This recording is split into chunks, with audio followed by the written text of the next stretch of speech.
Sean, such a pleasure. Thank you so much for talking to me today. Pleasure's all You mine. Thank you. you're about to head back to New Zealand for a stacked festival lineup. Yourselves, Yellowcard, Good Charlotte, Highly Suspect, Tadpole. And it's been over 10 years since Yellowcard were last here in New Zealand. A lot has obviously happened since then in those 10 years. So, how are you feeling heading into this run? I'm excited. I think the vibe for Yellow Card has just been unbelievable. We love music. We've always loved music, and we just felt an overwhelming amount of pressure and financial distress, which had led to our, calling it quits in the late teens, and the resurgence of rock and roll for us in the States, and the celebration of Ocean Avenue kind of happened at the same time. And just to be able to play music with our friends in Yellow Card, but then to be asked to go and play it, in Australia and New Zealand with Good Charlotte and revisit, Auckland for after so many years. Like, we're just so excited. So it's a great time, and we're not taking it for granted. It's sad, I guess, and interesting to hear you say that financial stress point. But I did actually want to bring up something that I've just listened to recently. So it was your lead singer Ryan and Joel on Artist Friendly talking, Yeah, and that was great a podcast. beautiful, amazing podcast, a beautiful chat with the two of them. And what they were talking about was that this Down Under tour, the Australian New Zealand tour, isn't for the money. It's not, like a cash grab. It is the point was to give fans the biggest ticket that they can buy, essentially. So I think when you're not chasing something and it's not about that, it's more about the celebration. What does that shift kind of mean for you on stage? And as you said, playing with some of your best mates. I think we, along the entire journey, we never lost the moment that if I was a listener, what does it take for me to go see my friends? What is that time? What does your life look like? And so for Yellow Card, it's always been about the stage being sacred and sharing that moment, because that's the last real emotional connection. We're so divided with our cell phones and our Zoom calls and all this stuff. But for 45, for 60 minutes, for 70 minutes, we can travel halfway around the world and play songs. And I understand that you have to pay for parking, or maybe someone has to do a babysitter, or they had to Mm. pick up an extra shift, whatever that moment is in their life, that they're like, we choose to be here to sing these songs with our friends. And so that's like the ultimate wave. We're chasing that moment. And so it's worth it for the 45-hour travel day to come down and play those shows in New Zealand. And it's hard finding a balance between business and art, and this is just one of those fun times where we can just say, hey, we're not going to lose money. We're going to be okay, but Mm. we get to just go and have fun. And so there's rare times in your life you get to do that. And we're just packing our bags right now. We're ready to go. Hell yeah. Is it really 45 hours? So I'm in Austin, Texas. So I bounce through Los Angeles, Brisbane, and then fly to Perth. And so I Wow. leave Friday and I'll be there on Sunday. So Wow. it's Oh my. worth the trip. Well, we definitely can't wait. You talked a lot about the connecting and what that means for people. And I think, particularly in the genre, my opinion is pop punk. It's often, it allows some people to feel heavily during music and songs that might not necessarily connect to this, the more mainstream music. I think it's very emotionally honest, and it gives people somewhere to put those kind of difficult feelings. What I kind of want to ask for you is, when someone tells you that their music has helped them through a tough time, because I imagine that has happened a lot over the years of Yellow Card, what goes through your mind? I mean, there's a sense of of urgency, because I always want to make sure that I'm available in that moment. So Yeah. sometimes the time element is so unusual in our life, and sometimes we're able to dedicate enough time, even in the passing Yellow Card moments, where we're like, hey, I want to say thank you to you for listening, but Mm. if you need to vent to me and you feel a sense that I'm available and you need to tell me something, that's kind of what we're here for. If it's therapy for the listener, or if we could just be a great role model, I think we have a responsibility to kind of be that. And especially me, I'm a unique member of our group because I play violin, and so I get a Yes. lot of people that are at a crossroads, and I've had a medical journey in my life. I've, as a cancer survivor, and so it's like a lot of people share details about their life. Wow. Maybe they're stuck, hey, I'm not getting along with my mom or dad. Hey, I just had this breakup. And so it's just part of our business where they're listening to my music. So if I can take a couple minutes and listen to what they're going through, offer guidance, or just for them to vent at someone that they feel safe, I'm okay being that person. Wow. That's beautiful. Yeah. Thank you. Um, as you said, you are a unique position in Yellowcard. You are the violinist. I think amazing. Favorite part I of mean, the show. Love I it. play guitar too a little bit, not very good, but I'm better at I violin. don't believe that. I mean, as the violinist in a pop punk band, especially in the early 2000s, that was completely unique. I want to know how that actually came about. How did you come to play violins with Yellowcard?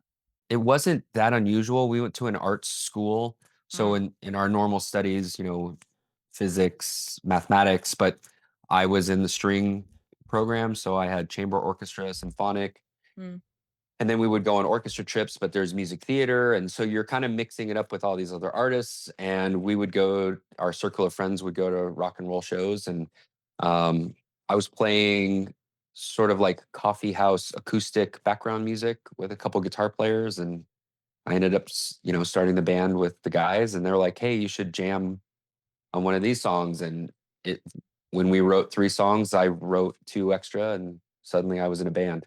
It amazing. wasn't my mom's favorite thing because she was like, "You're supposed to play nice sounding music. This This sounds isn't what I pictured. Yeah. it's pretty trashy." So, but we a couple years later we got over that hurdle in our relationship. But yeah, and I think a lot of our peers, they'll use strings in a production standpoint, or they'll have it, recorded. So I'm just able to bring those textures to the live show.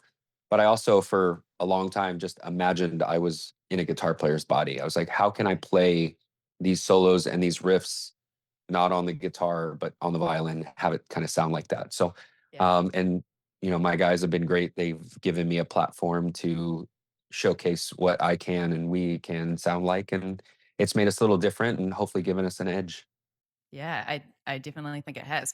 How has Thank you. your writing and playing of the violin with Yellowcard kind of changed with time over the years?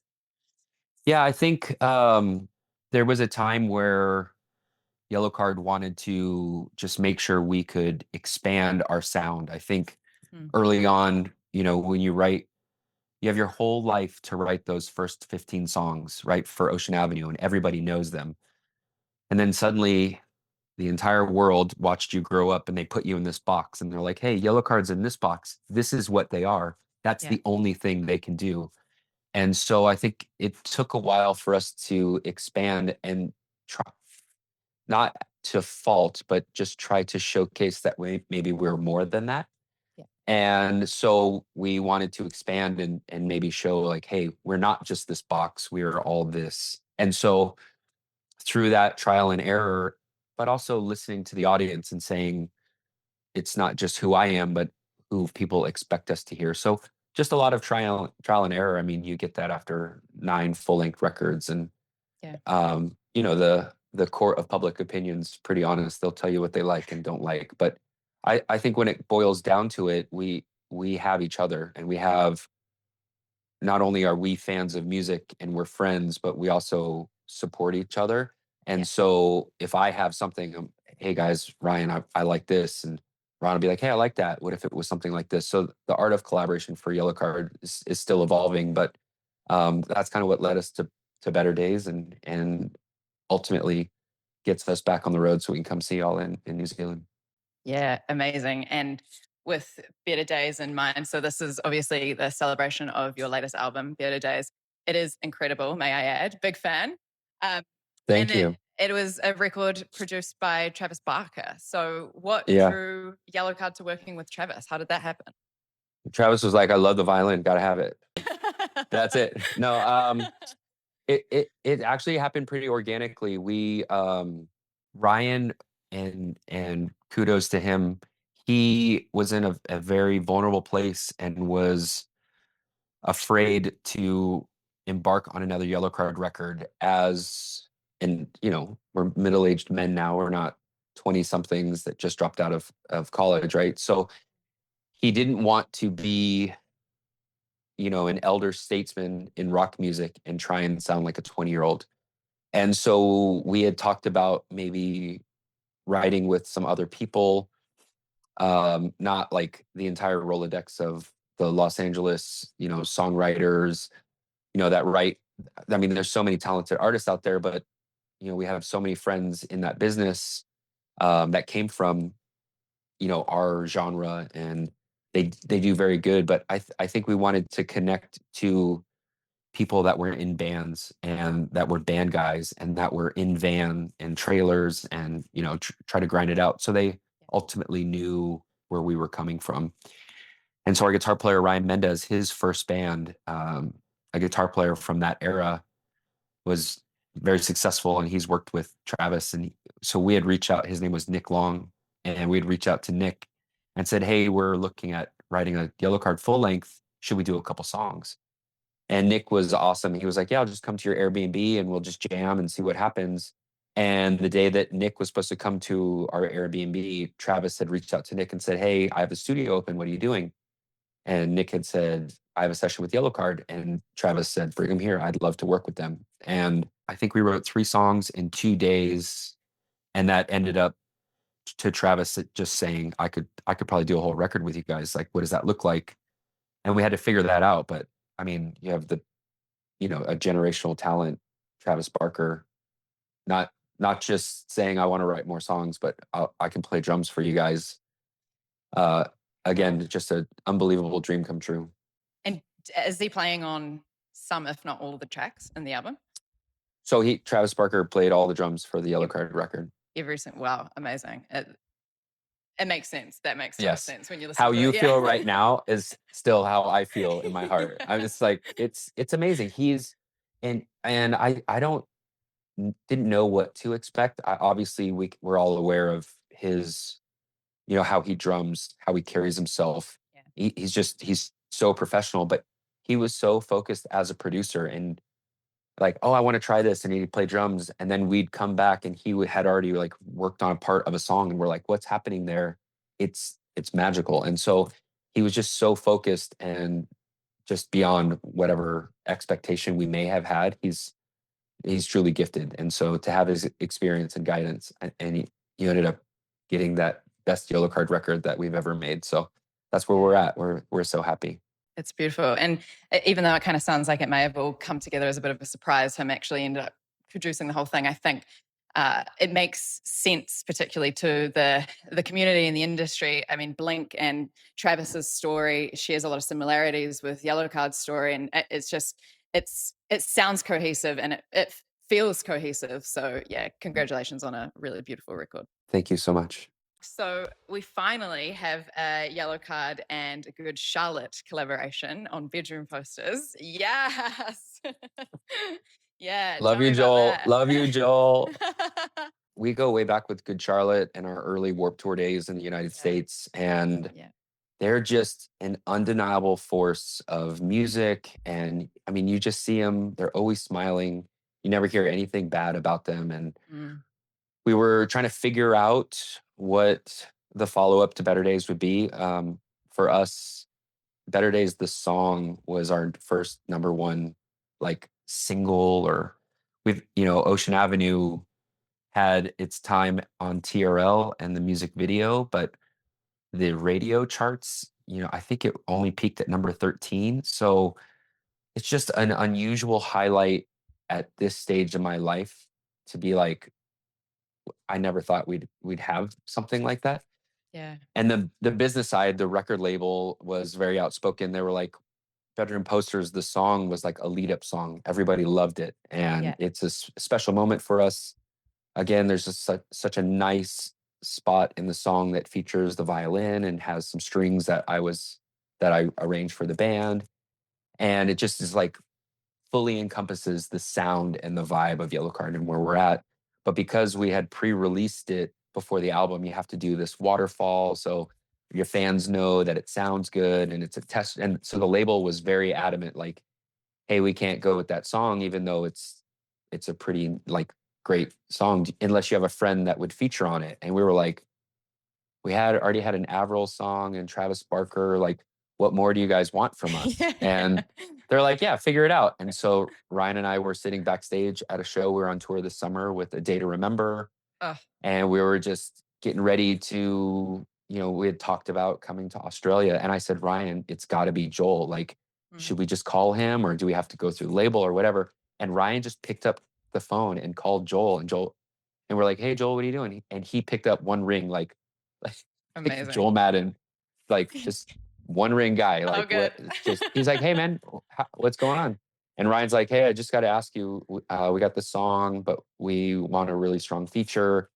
And Sean was thinking, that it's got to be you. And I don't know what that looks like for your band. I don't know the business or whatever, if you need to think about it. And on the spot, he was like, I'd love to, whatever you guys need. And it just is, he's just so genuine and so kind. And he just knocked it out of the park. He took the song to another level, and just another part of this Yellow Card story that is just blowing my mind. So we get to tour with them, and then he's featured on a song that's one of everybody's favorites, and it's charting on the radio again. Like, I mean, it's incredible. So we love you, Joel. Thanks, brother. Spoilers, but surely we're going to hear this live together on the tour. I don't know. I don't want to push my luck and ask him No, to do too much, because I know no, that he's pretty focused on his band and the release. But I mean, I bet if you asked him, he might show up. He'd be like, "Oh, that's true that." that. I hadn't thought of that. Maybe. So if you Okay. ask him, he'll So, probably do it. touching on something you mentioned earlier, with the waterfall release and we want to do this, but it has to be done this way. I imagine a lot has changed since essentially your Ocean Avenue days, your earlier Yellow Card days. How do you cope with? It hasn't been that long. It's not been that long No. since the late 1900s. It's just, That's it's such a, funny. yeah, since 1865, that's what we're talking Yeah, about, yeah, yeah. right? No, it's just such a fast moving industry, right? Like things are changing left, right, and center, but particularly with social media, everything's bite sized these days. How does that make you feel about kind of the artistry behind the music, I guess? It's can be frustrating, right? I think that if I put a flag in the ground and I said, I spent the last year of my life making this art, and I wish to be appreciated, I don't know if I would get the appreciation that I'm looking for. And so I think part of it is I have to be understanding in the relationship with the listener, right? Yeah, Just like any relationship, I can't ask people to come all the way. I need to at least meet 50-50. And there's times I want to go beyond that and just and try and do the most. Um, I am not a strong enough artist to say that I can set a trend. I can say that I think it's maybe frustrating that someone in an office somewhere might tell me how to manage my music or whatever. But again, I think that the Yellow Card team, and this is no slight to record label people or anyone that's in on the business side of it, because there's a need for that, right? But the Yellow Card team, our Better Noise record label, our manager and our booking agent, they just have our backs. And so I understand that there's a consumption part. And I think part of the bigger picture is maybe technology in our life, and Gen Z has made our attention spans so short that we are just consumers and consuming, and we're not appreciating or aware of like the full how things the story is told, how the story unravels, right? And we're not appreciating the full picture. We're getting a highlight, we're digesting it, and then we move on with the flick of a thumb or whatever's next, right? And so I can't change that. I can sometimes get frustrated by it, but I just want to make the best Yellow Card song. And I understand that in our business, things move pretty quick. And so I'm not a crusty old guy that says, I don't like how this is. yeah. I'm aware of that relationship, and I still just want to do the best for the Yellow Card fan. No, beautifully said. Does this new music for you feel like a new chapter of Yellow Card or a continuation of kind of where things were left off? Yeah, it's fresh. It feels like the beginning, and I think the journey part for all of us,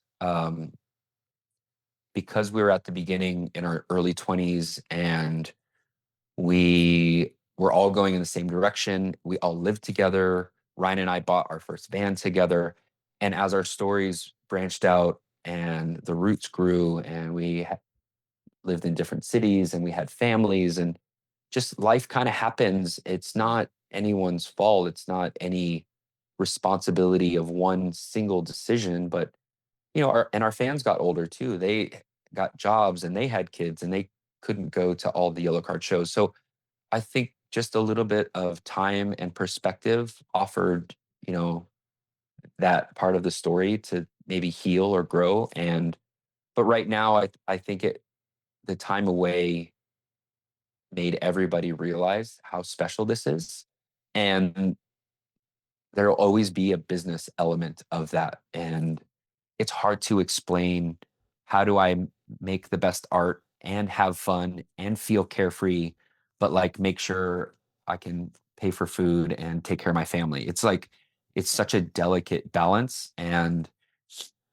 I'm the sort of the big brother of the band, and I had kids first, and I have a family, and I want to be there for them, and I want to support and be a great dad, and it just gets hard sometimes. And so now the other guys in the band, they get it too. They're like, "Yeah, man, we're with you." And so I want to be supportive for them, and now want to be supportive for me. And we're just trying to figure it out. I think also too, there is an appreciation for rock music right now, so it doesn't feel so desperate on our side. And so we have the time to make these decisions, and we don't feel so pressured to do it out of desperation and like fear. And so Yeah. that makes it fun, and maybe it's only for a little bit of time where it is like that, but we're the collaboration and the fun is happening right now You're completely right. There is a resurgence of this era and this genre of music. Why do you think people keep coming back to this? because violins are awesome. Hell yeah. But I don't know. I think it's just a cycle, Yeah. and I wish that everybody liked the same songs that I like, um and but whatever the reason is, I want to stay here. I love music, and I love making music with our friends, and we are just so happy to be in the middle of the eye of the storm. And when I look this way and I see my friends and they're having success, and I look this way and I'm like, oh, you got a new record out. um, that's what we grew up in the Warp Tour era, and it was hardworking musicians that are willing to talk to their fans and write about their personal experiences and share those moments. And it's okay to have fun. It doesn't have to be the most dark or like depressing, or it doesn't have to be so masked in like the maybe the music industry or Hollywood. It could just be good fun music. And so that's where we're at right now. We're trying to be the best Yellow Card we can be, and that I hope that's good enough. Yeah. No, I think it's definitely good enough. It's really special because from the fans' perspective, bedroom posters. I know the idea behind that song kind of stems from some of the points and journeys that you have just covered. However, I think from like a literal sense, I find it quite interesting because a lot of fans grew up with Yellow Card and Good Charlotte as literal posters on their bedroom wall, and I think for a lot of people that is quite surreal that you've collaborated. But I think it's really special to hear that that's surreal for you too, and living this life and this dream is surreal for you as well. And I think that shows through the music. So yeah, thank Yeah, you. I hope so. We try hard. This is important to us, and some people just they want to have that music and that lift, and we understand that responsibility. We're going to show up for them. Final kind of question. I just wanted to ask Okay. about the backflips. It's amazing. And I know Aw. you said earlier you tried to embody a guitar, a guitar player's Yeah, thing on stage. Do you still do them? Have you ever had any injuries? Do your family hate them? yeah. So I retired the backflip kind of at the end of 2017 in Yeah. our what was our final tour. Yeah. And I still can do them into a pool. And I just, in my old age, and I want to be super dad, I just never want to get hurt. And I went, you know, almost what, 20 something years without an injury. I never missed. And I have great crew. And the moment was always awesome. And, is a wow part of our show and our history. And whether it was off the drums or off the speakers or whatever, off the ground, like my crew always made sure I was safe. And I know that it's a memory and it's an iconic part of the yellow card history. But I'm a dad. I can't get hurt anymore. And I take care of my body and I Yeah. stretch and I do yoga and I play golf and I'm in the sun. And I just want to be healthy and feel alive. And that makes me the best musical performer I can be for our fans. So no more, no more inverted aerial acrobatics in the yellow card show. Just old fashioned hard fiddle playing. So that's where we're at. Art fiddle playing. Gorgeous. Um, Thank you so much for talking to me. This has been a lovely chat, and I thought I was excited before for the show, but I'm even more excited now. So yeah, really We appreciate your cannot time. wait. Thank you so much for your time. Appreciate you.